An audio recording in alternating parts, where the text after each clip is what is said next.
Okay, now let's take a look at the ninth chords. And we're going to start with the major ninth first. Now the major ninth comes from the Ionian and the Lydian mode. Okay, and if we spell that out, C major 9 would be C, E, G, B, and D.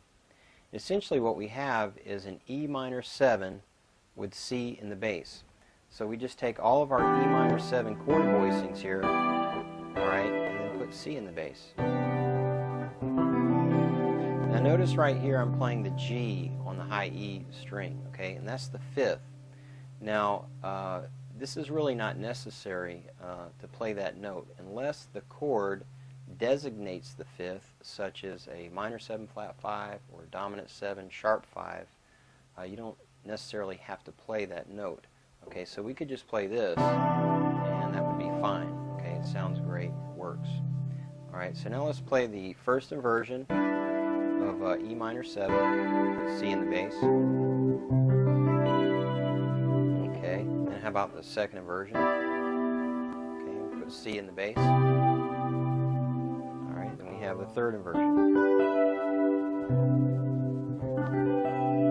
Alright, now another voicing I like to play is this one right here. Alright, we have the root, the major 7th, the ninth, and the third. It's a pretty voicing. Okay, now what about dominant ninth? Well, the dominant ninth comes from the Mixolydian mode, but it also can be found in the Lydian dominant and the Mixolydian flat 6 modes of the melodic minor. Okay, and if we spell that out, we have an E minor 7 flat 5 over C. So again, we take all of our minor 7 flat 5 voicings and put C in the bass. Okay. All right. So now let's go to the first inversion. Put C in the bass. All right. Second inversion. C in the bass. Third inversion. This one's kind of tough, so I do the old thumb over the neck trick. Okay, so another voicing we could play would be this right here.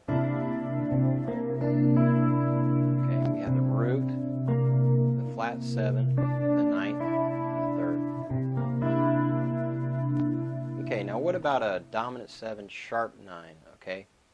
The dominant 7 sharp 9 comes from the Superlocrian and the half-whole diminished scale.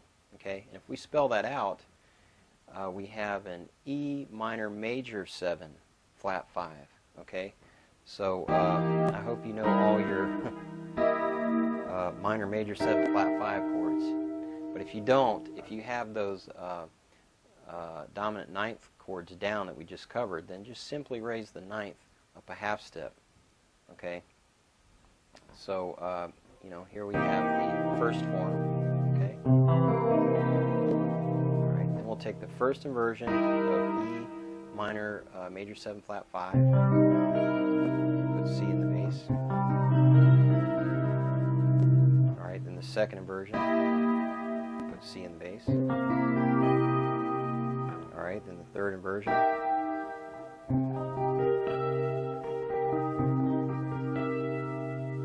Okay, and then another way to play this is we could use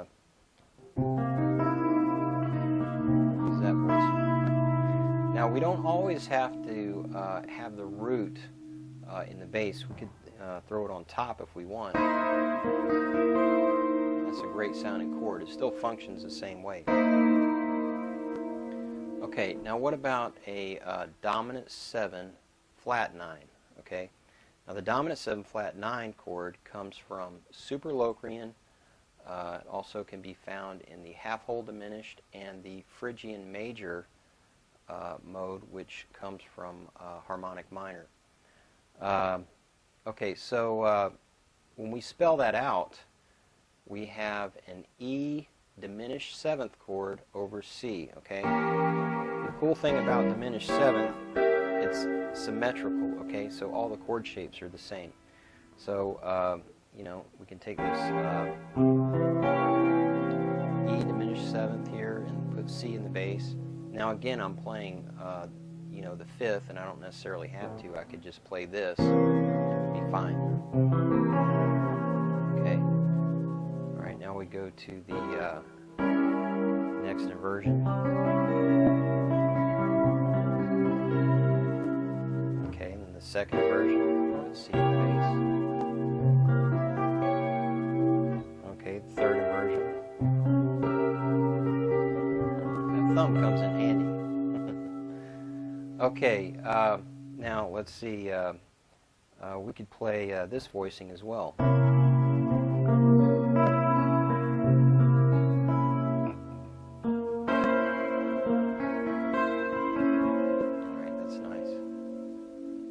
Okay, now what about a minor 9?